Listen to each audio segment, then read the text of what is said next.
Welcome to the Pickleball Legends podcast, hosted by me, Evan Small.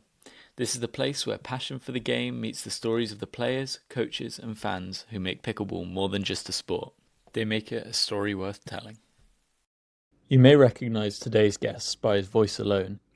Chris Beaumont, known for his involvement in many sports, not just pickleball, the co-founder of Pure Pickleball, the World Pickleball Magazine, and much, much more. So let's hear his story. So, Chris, how did you first get into pickleball?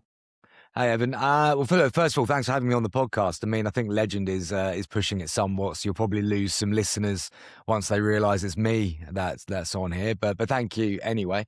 How did I get into pickleball? So it was April 2024. I was at a bit of a sporting crossroads, really. We'd moved back from Spain, the previous year, I think it was. And I started playing a bit of Sunday football again, thinking that I might be able to still do something of use to a team that needed an old, experienced head, and then realised that the game was a bit too fast and a bit too physical nowadays compared to what I left it in 12 years before. And I wasn't really enjoying playing vets football as the next offshoot from that. I don't know, I just felt like a bunch of old men still trying to relive their glory days, which was worse than getting run past by a 22-year-old centre forward. I genuinely had no idea what to do. A friend of mine in the US mentioned this sport with a daft name, and I thought, yeah, I'm not going to look at that. It sounds ridiculous. But he kept going on about it and how big it was getting in the US. And we were talking about it more from a business point of view, but then actually it started to sound like it might be a fun sport to try. So I Googled to see whether there were any sessions locally, and there turned out that there was stuff happening quite a lot. I don't know, it must have been about 20 minutes away from where I lived, which was quite cool because it wasn't everywhere at that point. It certainly wasn't as many sessions as there are nowadays. I mean, once that group eventually got back to me and replied to my email about I'd like to come and play, please, I went along to a first session, and literally within, 15 minutes, I'd hit a serve and it went quite nice. Felt really nice off the pad. I thought, yeah, I can probably see myself doing this quite frequently now for a while. And since then, certainly my first year of playing, I was barely off court. I mean, I was playing almost every day. Less so last year because I was coaching more than playing. But then going into this year, having moved to Anglesey, certainly getting back into playing a hell of a lot more and not doing much coaching. So focusing a bit more on being less rubbish myself. So it was very much you got hooked the first time you play, like lots of people. You're just addicted. Absolutely, to it. Yeah, no, absolutely. It was weird. I could tell straight away that it got rid of all the. I used to play tennis as a kid till I was about 16, and in our secondary school, our form tutor was a tennis teacher, and I wasn't very good at tennis, but had some good coaching from somebody who knew how to teach tennis. So there are a few bits and pieces that I was okay at, and pickleball seemed to have got rid of all the bits that I hated about tennis, and kept the good bits. I always liked playing at the net in tennis. So I was a goalkeeper as a kid. So, and I like in cricket, I like fielding in the slips or being wicket keeper because you throw yourself around and it's all about quick reactions. Yeah. And that was the bit about being at the non-volley zone. I liked immediately about pickleball is the fact you got to play loads of volleys, and you were encouraged to get up there and actually play the volleys, where that was always like, don't do that unless you had a massive serve in tennis. You'd rarely or a big booming forehand. You wouldn't come to the net as a kid, certainly as a kid. So yeah, it got all the fun bits in for me, which was nice. Yeah, and it sounds like you've had quite a big sporting background before that. So you mentioned so far football, cricket, and tennis. Is there any others in there that you've done? Yeah, I think I was probably like most kids of my sort of age. Like PE was a big thing at school back in our sort of growing up years, and we were encouraged by our parents to actually get out of the house and do stuff. So I think I played most of them as a kid. I mean, in our PE curriculum, we'll have definitely done table tennis. I mean, I remember playing table tennis in rehab. Actually, that was probably the thing that kept us all sort of sane from getting off drink and drugs. We did There was what else did we do at school? We definitely, yeah, we did athletics. We definitely did tennis, of course, basketball. I mean, pretty much any traditional sport, badminton. Yeah, we used to play a lot of badminton. So any traditional school sport, we definitely did at school. I avoided rugby mainly because that looked like you were going to get hurt. So yeah, but I tried pretty much every single sport. But in my adult life, from sort of 17 onwards, 16 onwards, football and cricket were my two absolute main ones. Football was the one that I took really, really seriously, and although I never was good enough to play as a pro, I did actually get into the professional game through scouting and analysis and data and all that sort of side of it in my later years. But and cricket, I'm just a very, very bad village cricketer who, well, like most sports I seem to get involved in, talks a better game than I actually play. Well, there's a completely fine aspect. You know, you can talk the talk, but you don't necessarily need to walk the walk. Oh, yeah, People don't see you always been a play. better coach than player. Probably not even that. Yeah, so That's the great thing about coaching is you don't necessarily have to be the best player in the world. As long as you know your stuff, yeah, then it's fine. I reckon that's what coaches who have never been good at actually playing say though, just to keep making themselves relevant. Yeah, I mean, probably. yeah, precisely. I mean, because the way I grew up with football was very tactically thinking for some bizarre reason. I think it was because when I was a kid, I was in a really good team and I was a goalkeeper. And there were weekends where we played Saturday and Sunday, and I may not touch the ball for the entire weekend. And I'm not joking. Our team was that good. I would be watching a lot of football. So I had a choice at the age of 9, 10, 11 to be sort of like in this rubbish weather, making mud pies in my goal mouth and throwing them at people, or actually doing something useful, which is watching the game, understanding how the game worked and that side of it.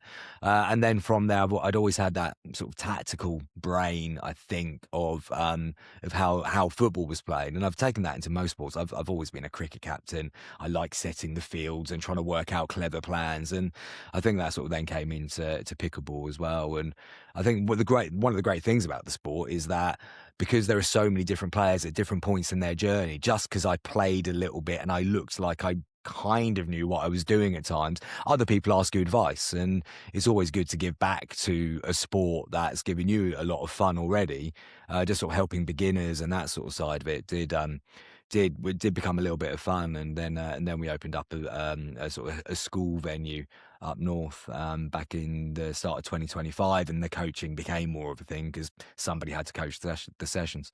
Yeah, it's definitely much more of a community sport, as you were saying. It's, you know, people just want to ask you how to get themselves better because they just see that you can do certain things, so they want to know more about that. Is that how your coaching career started then, just Oh from yeah. giving bits of advice? Oh yeah, no, absolutely. Yeah, it was just people asking really, and because I did seem to pick it up quite quickly, quite well to a certain point. I think everyone finds their level quite quickly, and then it depends on how much you're going to do to get better. So although my first English Open, I was playing, I entered 3.0 like loads of us did because we didn't have a clue what our level was whatsoever. And then as you got to the later stages of the 3.0 category in the English Open, you realise that actually the standard was pretty good and probably wouldn't have looked out of place in 3.5 at that point, or maybe a little bit higher, or who knows. It was a very good year that we had in that level in 2024.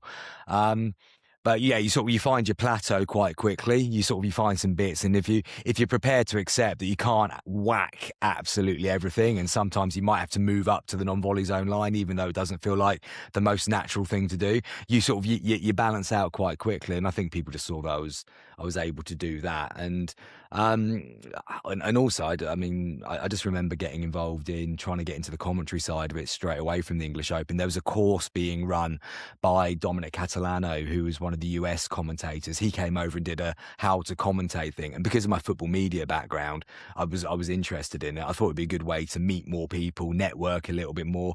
At that point, still didn't really know where I was going to fit in pickleball business wise or what I really wanted to do. But yeah, the commentary course was cool and got to do some commentary off the back of it, and then ended up doing the Euros that year. Down in Southampton, which was great. Work with a guy, commentated on certain sports in the Olympics, and learned a lot from him as well. And yeah, that was the thing that really then got me more into, I think, people asking a few more questions, because I just seemed to be everywhere at some point. Yeah, so it really sounds like you kind of got in with playing and then started the coaching and then started stacking things on top and on top. Yeah. I think that was the thing, though, when I started playing, I was sort of looking around and going, "Why don't they do it like that? What's this about? Oh, Yeah. what's nobody's done that yet. Why isn't anyone doing that?" And because, again, just purely because of the sports media background and that side of it, I was just looking at things going, "Oh, well," and just being curious, I guess, being curious as to why that thing is being done that way. And sometimes maybe a little bit of judgment in there, why they're doing it like that, but then equally just genuinely curious as to, oh, why are they doing it like that? And through all that, you start to navigate to a certain point of, okay, well, where do I think I might fit into some of this stuff? And the magazine came from growing up as a kid, obviously being ridiculously older than you are, pre-internet years. It was really difficult as a young football fan to piece together what was happening across the world in football. I mean, literally, when you had things like the World Cup, that might be the first time you'd heard of Chile's centre forward or even the left back playing for Brazil, because they weren't playing in England at the time because the Premier League didn't exist and we didn't have all that money. And the internet wasn't there to quickly go onto any of the millions of football websites there are nowadays to learn about this stuff. You didn't have video footage, you didn't have highlights on YouTube, you had none of that stuff. So we all used to get World Soccer Magazine back in the day, which was the only thing out there at the time that would pull together the world game and tell you about who, like, the next Pele was going to be coming out of South America, or who was winning games in Asia, or this, that, and the other. When I first got into pickleball, I was immediately interested. Oh, so I wonder if they do play it in Australia. Or, oh, is it in South America yet? Or, oh wow, you can find out everything about the US, but I'm sure it's played elsewhere. But it was really difficult, and is still to a certain extent today, really difficult to get those stories from all over the world. Even in this internet age where everything's available to you at the touch of a button. I mean, even the PPA Australia at the weekend, I'm still having to work incredibly hard to find out the results to then be able to tell people who follow us what the results are. It's not stuff that's literally available at the click of a button, which is bonkers for a sport that's having this much money piled into it. And I thought, okay, well, let's go there then. Already had a relatively successful football website background with a monthly magazine attached to it, and I just felt like there was a space for it in pickleball. And so we started that. In our first issue went out February 2025, so we're just over a year old now. And yeah, no, it's been great seeing it get a small foothold in the sort of in the voice of pickleball, so to speak. And hopefully it'll go on and continue to tell the stories that need to be told globally, not just all the stuff a lot of us see online from the US.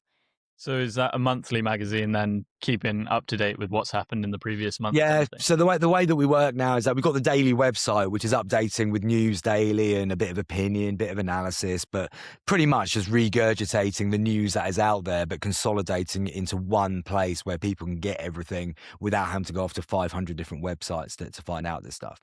But then that all leads to, the monthly magazine, which is a digital download. It's a digital magazine where it's all nicely curated. It's got great photos from all over the world. It's put into a nice design. It's got contributions from all 5 continents. And we're talking about stuff at like the absolute top level, all the way down to some wonderful grassroots stories about what's happening in schools in Cuba, or this missionary project that's happening in Africa, or whatever it is.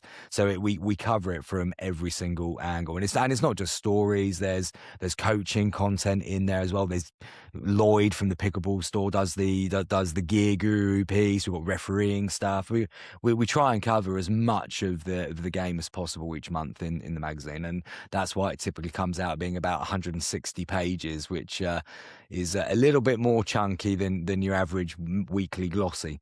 Yeah.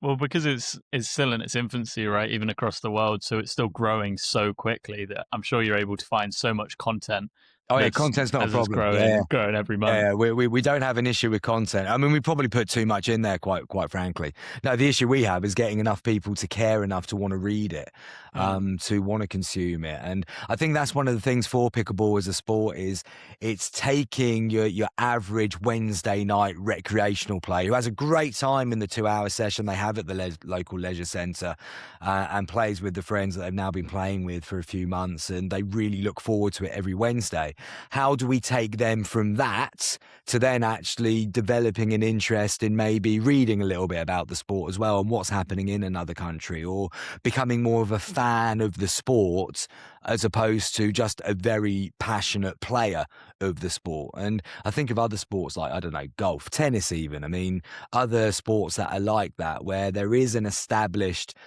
playing part. But I think when you look at football, more people consume football than actually actively play football. More people play golf than actively consume golf, and pickleball's very much in that part at the moment as well. And of course, I don't think it will ever go and be like football, because it's very difficult to get amazingly passionate about an individual player, or maybe a pair, but the pairs change so often. How can you follow that as a particular pair? I think if we got into a world where maybe one day there's a London pickleball team in a big global franchise type tournament or something like that, yeah, then I think you would back that. People back the England team when it goes off to the Euros and things like that. But one of the magical things about football is you have that inherent passion, that fandom for your team, and that team is still there. Whether the players change, that team is still absolutely there. And at the moment, whilst you've got players playing in this franchise, that franchise team, it's a little bit like T20 cricket at the minute, where the players understandably are guns for hire, which will go and play for any team that's actually going to pay them. Completely understood, and that's not a criticism, but it's very difficult to get behind that particular team when you've just seen that player playing for another team in another league 5 minutes ago on a different YouTube stream. So are you thinking that possibly getting it into mainstream media is going to help grow it to that point? You know, when, I mean, even I'm not the biggest fan of football as opposed to some other people, but I'll still watch, you know, when England plays in the Euros kind of thing, because it's my country. Yeah, I mean, it's difficult, I think, and also we have to be really careful in pickleball to try and make it like another sport.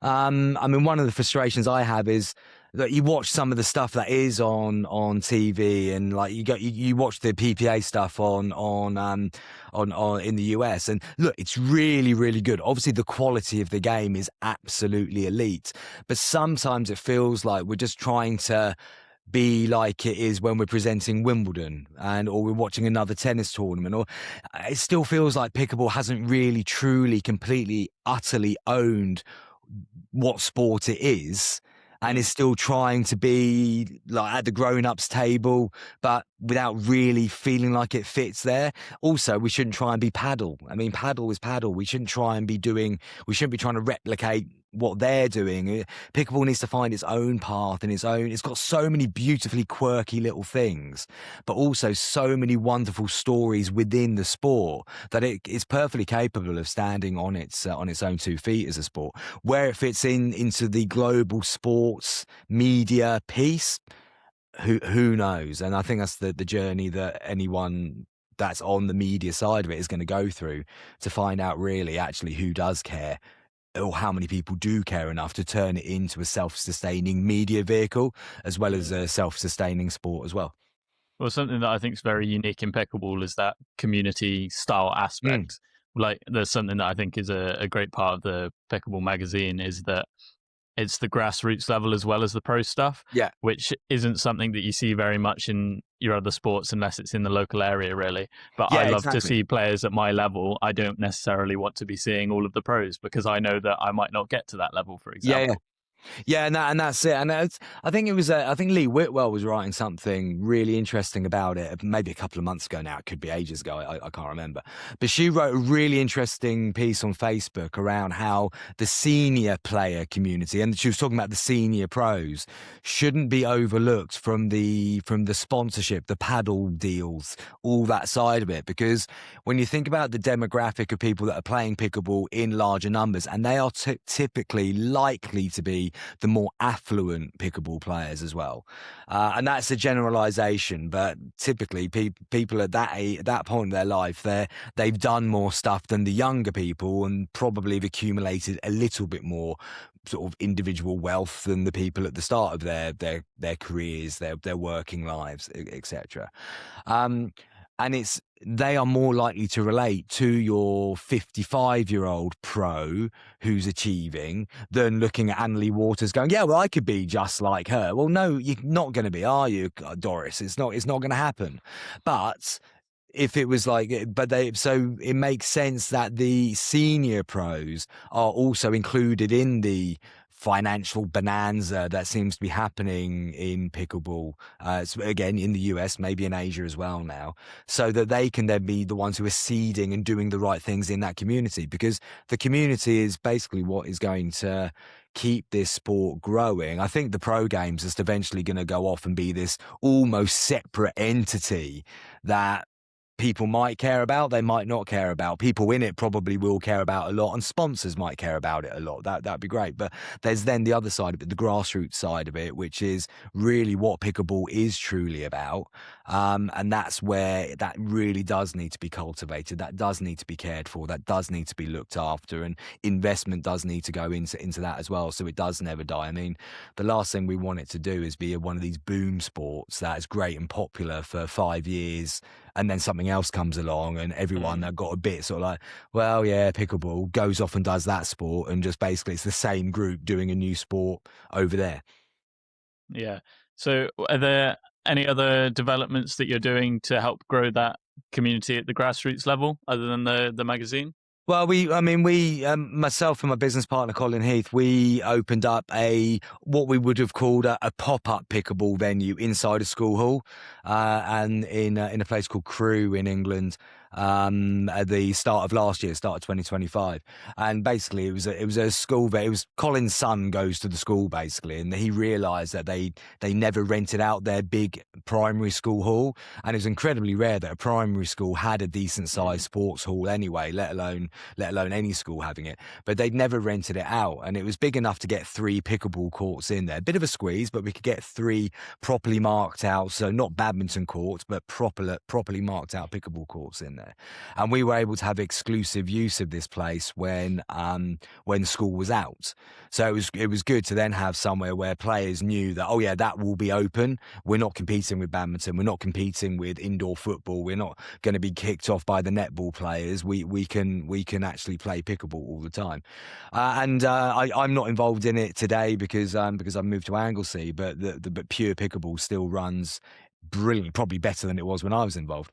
But it's proven to be really popular, and that was great, seeing people coming in, finding the sport for the first time, people coming from other places where they might have got a little bit disillusioned with how other places were being run and stuff like that. And no pickleball group is perfect at all in terms of infrastructure, facilities, the people running it, the sessions that are on the schedule. You're not going to please every single person all of the time, but I have to say, I look at Pure Pickleball and how it continues to be continues to grow with a lot of pride, because it's amazing to see just people that wouldn't have really met each other in day-to-day life typically all coming together at various points in the week, having a great time hitting a plastic ball around with a bit of carbon fiber, and leaving with big smiles on their face, unless of course that they've lost. I mean, people are allowed to get a little bit annoyed when they've lost a game, but typically most people still enjoy it even if they're losing.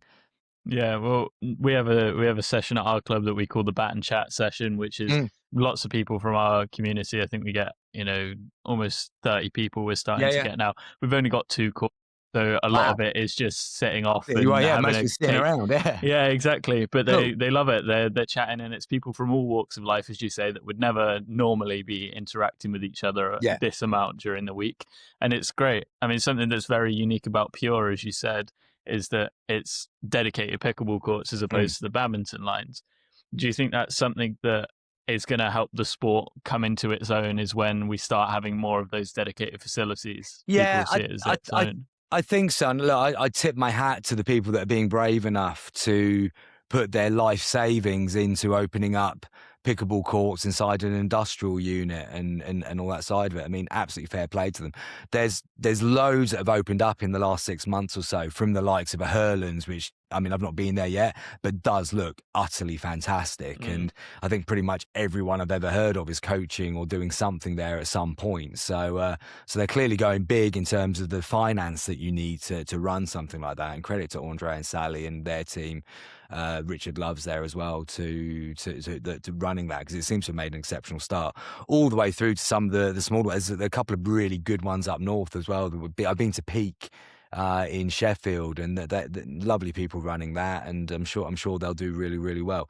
It needs people to go and support these venues, of course, but it is great to see that local governments are giving planning permission for these types of places now, because I think it will help. It will. You should never really be sort of too snobby about where the game started in a country, but I do think it will push on to a new level once it's not completely associated with just being a leisure centre game. I really do. And I think leisure centres will always have their place, and there's nothing wrong with playing it on a badminton court, even if you're using the wrong position non-volley zone line and you've lowered a badminton net. There's nothing wrong with that at all. If you're getting out there and doing something rather than sitting at home on your sofa watching EastEnders and you're doing it there, brilliant, absolutely brilliant. But for the development of the game as well, because you can develop it in two different ways, that having the dedicated facilities as well now, which might become actual community hubs for people who really love pickleball, that can only be good for the game as well. Yeah, and I think the dedicated places will probably also grow the better players, as well as being the club, the hub in the community. Yeah, because they're going to be training on what they're going to be used to, as opposed to these inconsistent floors. But it's still great to play on the inconsistent floors, because it's, as you say, it's just a community get together. It is. It really is. But then I also remember that, like Usain Bolt. I mean, he was quite good at his chosen discipline. Yeah. I think he still spent I'm making the statistic up, but I remember it being a massive percentage of his time. 90% of his time, he was still training and doing the majority of his training on this beaten up dirt track in Jamaica.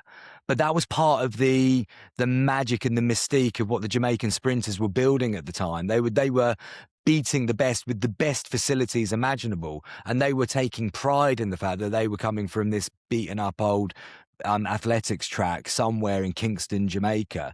And so I don't also think that good facilities immediately equal better players, because we're terrible at that for England. The amount of money we've ploughed into different sports over the last couple of generations to give everyone the most shiny things in the world, only to then go and get beaten on the national stage by a bunch of people that come from a country that may not even have the population of Birmingham, let alone London, or certainly wouldn't have seen a nice facility in the last 15 years. That's amazing for them, because they've developed it in a different way, and they've got the passion about it in a different way. And England can be a little bit too, well, let's plough money into making it perfect, and then we don't create the right culture and the right individuals coming through. So I think it can be both. I mean, I would imagine one day we will have stories of like the pickleball player who's just won the English Open but has been playing on an outdoor court in the rain, and it hasn't been cleaned for 15, 20 years, and the net's broken, and he or she's been using a bit of wood as opposed to a proper paddle, because that's what is great about sport. You get the underdogs who've come from different backgrounds and come through and triumph, and I think people prefer that a lot of the time to the absolutely beautifully manicured professional who's been playing with the best coach, the best facilities, the best sponsors, the best tools from day one. That's certainly a very good point. Is when you look at like African marathon runners, for example, it's just because they love it. That's why they're doing it. That's why and then just happen to come over here and do a competition and find out that they're better than everyone else. And that's the amazing thing about pickleball at the moment is the best pickleball player the best pickleball players in the world are Ben Johns and Annalie Waters at the moment. I don't think many people disagree with that. But what I've really loved about sport, and I think pickleball still has this, is the best pickleball player in the world probably still hasn't picked up a paddle yet, because they haven't found the sport.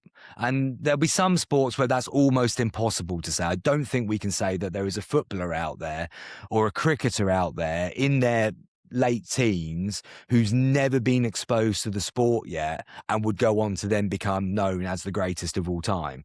We're still in that window with pickleball where it's absolutely conceivable that somebody within 5 years who might be considered to be one of the best in the world may not have even heard of the sport yet. And that's exciting. That's what a blank canvas we're still working with in the world game. And we're seeing that with the explosion of the sport in Asia, in South America, in Africa, all over the world. There are people starting to pick it up for the very first time. And with it won't be long before there's as many top level Asian players as there are top level American players, and maybe from Africa and maybe from South America. And it becomes a truly global sport, which would be really cool. Something that's great about that as well is they'll all develop their own different playing styles. Like I know at the moment the Vietnamese have a very much cat and mouse style of when they play singles, and whereas the Americans are much more tennis player, whack it as hard as you can. And seeing those come together on a global stage, that could really help push it and just grow everyone's games. No, absolutely. And then, look, when the Chinese start getting involved with their various racket sports and table tennis and badminton, and the Malaysians are growing fast from their badminton background and this side and the other, I would imagine that I've not seen a lot of South American pickleball being played yet, but I would imagine there is a clay court tennis mentality in there to a certain extent, and so on and so forth. There will be different ways that we play. We even saw it in the Euros last year that different countries did have different styles and certainly different levels because of where they were on their own development journey as a nation. And I think we'll continue to see that as time goes on.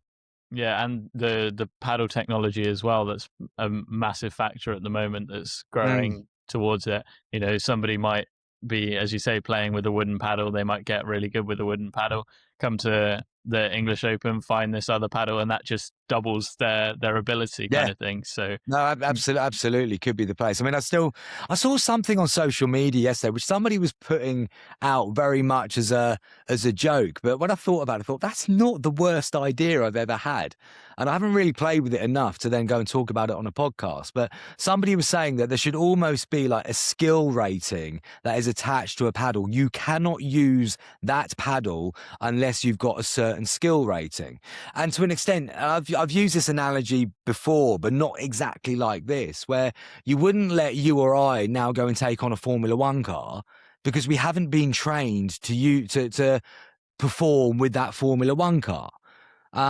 So sometimes I do feel that it is a little bit bizarre that we quite happily let the young tennis player who hasn't quite learned how to control a pickleball safely yet, give him one of the most powerful paddles in the world that some of the pros struggle to control the ball with absolutely brilliantly, and let them go and blast it at Derek and Daphne, who have only just been playing the game for 5 minutes and weren't really into sport as kids anywhere. And they're in their late 70s and they're doing it more to get out of their house. There are parts of the paddle technology which don't completely add up for me, and I'm not massively a fan of. So yeah. Yeah, we've actually had this conversation on the podcast before, and we're saying about, well, your 70-year-old rec player is being given a boomstick and is just smacking it as hard as it can at these people in the community. And I mean, I can't say where I was playing. I certainly won't say who was playing, but I was playing recently, and one of the not most talented players I'd ever seen in my life was walking around with a boomstick. And I was like, I mean, how have these two things in life come together? Yeah. Because it was almost dangerous. Because as you say, they're not hitting it at people that can really cope with somebody hitting it 10% of how fast it's coming off a boomstick. And it does. You can be a worse player with a power tool like that and win games and feel really good about yourself. Which, all right, I suppose that's what we go into sport for to a certain extent, but it doesn't necessarily mean you're an amazing player. You've just got a very, very, very good weapon in your hand. So, yeah, you see it with like tennis rackets, for example. Top tennis players, they'll have the most over-engineered rackets. If you were to give that to a beginner, they'd never be able to use it, like hit the ball over the net, because it's so specific. Yeah. Whereas in pickleball, you're giving you say 80-year-old lady a nuclear weapon? It's just, it doesn't make sense. Yeah. No, absolutely. And then the money that's being, people are being forced into paying for paddles as well. I find it leaves a bit of a bad taste in my mouth as well. I mean, there's that you don't have to be spending $300 plus postage and packaging and maybe some import tax as well to get your hands on this paddle. It's not gonna change your world to that extent. You don't have to do it. There are other options out there where you can do it equally. You don't have to go and buy a 40 quid one off Amazon that is going to be probably as bad for you at the other end of the spectrum as well. And there's a lot of things in pickleball as the sport grows that will balance out over time when sort of like the right things fall into place around it and stuff. Do you think coaches are possibly the ones that really need to be pushing these mentalities of suggesting the correct paddles and suggesting, saying, don't go and get a boomstick, get this, for instance, Pro XR paddle that's 100 quid, it's much better priced, and you're not going to kill someone with it? Well, yeah, it's from the coaching insurance point of view, absolutely, maybe. It's an interesting one, isn't it? Because then you also fall into the bit where a lot of the that's a sweeping statement. Some coaches will have agreements with particular paddle brands where they do earn from pushing that paddle. I have my own paddle brand. I'm likely only to suggest to somebody that they go and buy a pickleball paddle because it's very, very good quality. It's 75 quid. It will last you longer than anything that's foam, and you're not going to decapitate somebody with it, and you might win a few games and feel good about it, but that'll probably be down to your skill more than the thing that you're holding. I'm much more likely to push that than I am the latest Selkirk or this, that and the other, but I completely understand that my coaching mate down the road who's got an equally captive audience might push the new Diadem or might push the new whatever it is because he's getting 10-15% on a sale, or worse, he's been talked into buying 30 of them already and now needs to sell them to make his money back and maybe make a little bit on top. So it's not a million miles out from doctors pushing particular drugs because they're getting a kickback from the pharmaceutical companies, really. So it is a tricky one, really. I mean, I would always encourage a player to actually go and do some proper research. I mean, there is enough online nowadays to give you an idea of what's the difference between 14 mil, 16 mil, carbon fiber, foam, honeycomb, blue, black, green, whatever it is, elongated. I mean, a lot of it could well be argued as being marketing gumph just to add another $10, $20, $50 to the price. Yeah, I mean, there's lots of areas for it to grow, but I think hopefully because it's such a community-focused sport, it should all grow in the correct direction. Obviously, you'll get some outliers with it, but that's where I see the sport growing to, is that kind of, because it's community, it's going to be nice. People are going to be a little bit more lenient with it. But that's just a hopeful mindset. No, but I genuinely hope so, because that magic of pickleball is there and does need to be protected at absolutely all costs. But I mean, I've been around the UK game for nearly a couple of years now, and although there is this perception of everyone in pickleball all gets on with people because everyone's a really nice person and all that side of it, and that is still very much the overall vibe. I absolutely, completely agree with that. You do hear things over the course of a year that make you go, what, really? They did that? They said that? They stopped them playing there? That group's fallen out and there's been a big combustion because of this, that and the other? I mean, one thing that has probably held English sport back for a long time is and I'm not knocking squash clubs here. I'm sure there were some wonderful amateur squash clubs in the 80s, but that sort of middle class committee-run sports club approach where you have people that might have too much time on their hands, and this thing that they've been given responsibility for because they've been voted in by other people that are probably a bit like them, they've been given this power, which now means they feel like they rule their own little bit of the individual world. And you do hear of some really good pickleball clubs already that are a little bit in a little bit of disarray because of somebody said this, or we're not sure about that, and they're doing everything, or they're not doing enough, or these players don't want to play with these players, and this, that, and the other. And just really would like to remind everybody that, look, we're all just hitting a plastic wiffle ball round a sports hall with a bit of carbon fiber, which is just basically a big table tennis bat. Let's keep it a little bit in a reality check. It doesn't have to be serious all the time. Let the people that want to be really, really serious, that's fine. Go and do that. That's great. All for it. But don't forget that not everybody has to approach this sport and be involved in this sport in exactly the same way, for exactly the same reasons, with exactly the same motivations. It's got to remain a sport where it is potentially a sport for all. Well, that's one of my favorite quotes, is at the end of the day, you're just hitting a plastic ball with a plastic paddle. You know, it's when people are getting so angry, so annoyed, or having all these disputes, people are here because they love the game. They're playing it because they love it. They're not playing it because they want to be Annalie Waters or Ben Johns. They're playing it to get fit or whatever, they're on a weight loss or staying active in their retirement, you know? Yeah. Absolutely. And look, there's always going to be that, and there's always going to be those of us that want to go and play at a tournament, and because we may be a little bit more competitive, and therefore we will maybe get a little bit more upset with ourselves when it doesn't go exactly over the net and all that side, of course. But that's the thing. There is a place for everyone in sport in general. There should be a place for everyone, but particularly in this one, there should be a place for everyone to get what they want to get out of it without being judged, without being made to feel this, without being told they're not good enough, without being told they're too good, without all the different bits and pieces that come with these sorts of things.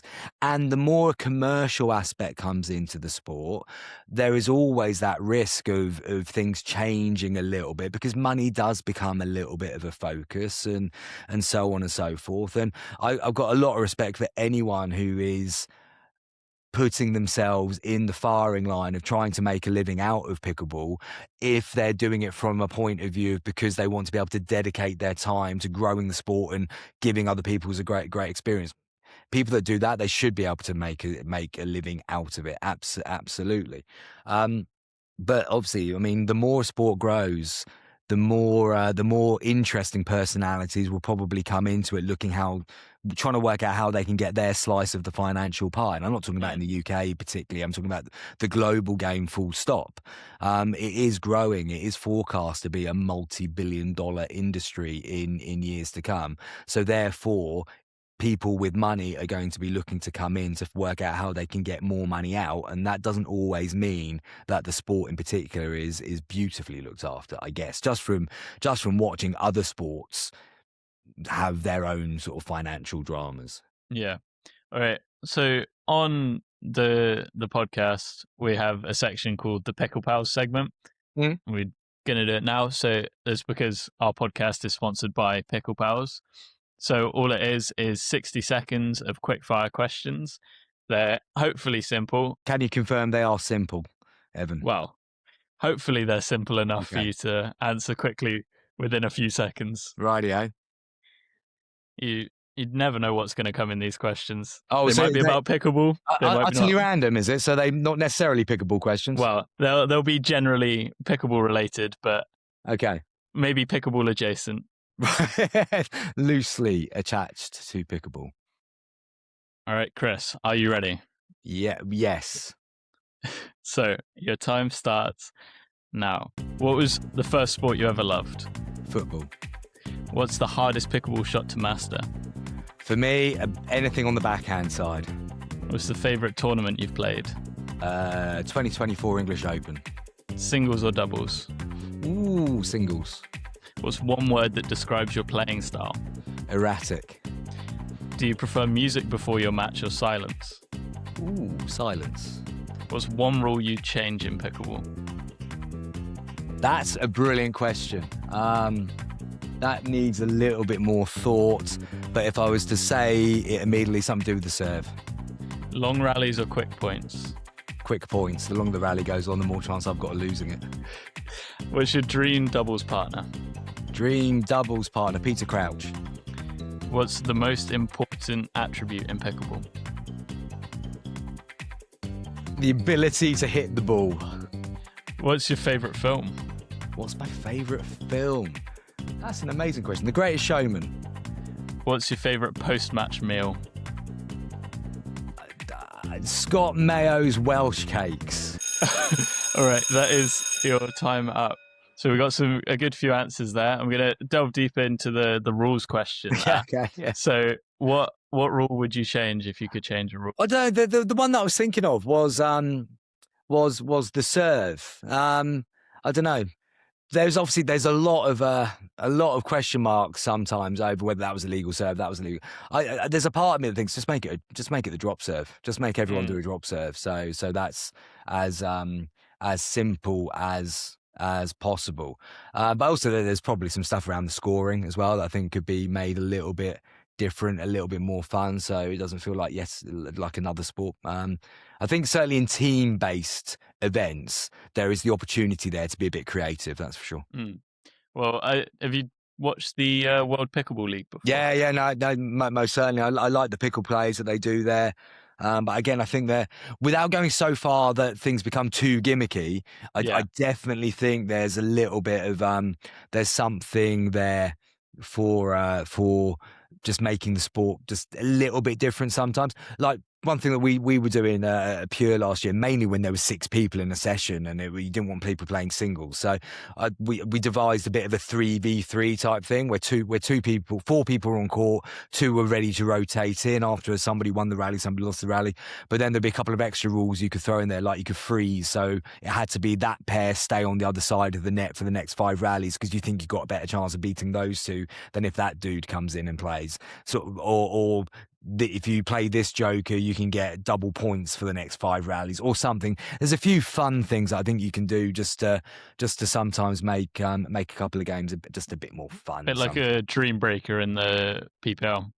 A little bit, but then really all a dream breaker is just you're doing the same thing over and over and over again until somebody gets to 21 points. It's not, I mean, there is an aspect of, but so you might be up against this person, but then you end up playing that person again in 12 rallies time anyway. So there's cusps of things there, but I mean, I think there's a few things that could be done just a little bit more to make it more of an entertainment thing at times as well. Yeah. Thank you very much for coming on the podcast. I would normally end it with a handshake, but obviously can't really do that. So you were doing these ones in Portugal last time, right? Yeah. So we've ended up doing this online. I feel absolutely duped into not getting a free holiday out of this. Maybe we'll do a redo episode 2 with Chris Beaumont if we ever end up in Portugal together. You want to go to one of the travel companies, mate? They're dishing out free pickleball holidays like they're going out of fashion. So yeah. Well, I'm off to I should be off to Turkey in April coaching, so that should be very nice. Should be a good one. All right. Well, thank you very much for coming on the podcast. No, this is fun. Brilliant. Thank you very much. I'll speak to you soon. Take care. Thanks for watching this episode of Pickleball Legends. If you enjoyed it, don't forget to like, follow and subscribe. Whether you're watching on YouTube or listening on Spotify, Apple Podcasts or anywhere else you get your fix. We've got new episodes coming out every 2 weeks, so make sure you're following so you don't miss the next one. Thanks for tuning in, and as always, keep dinking, keep smiling and stay legendary.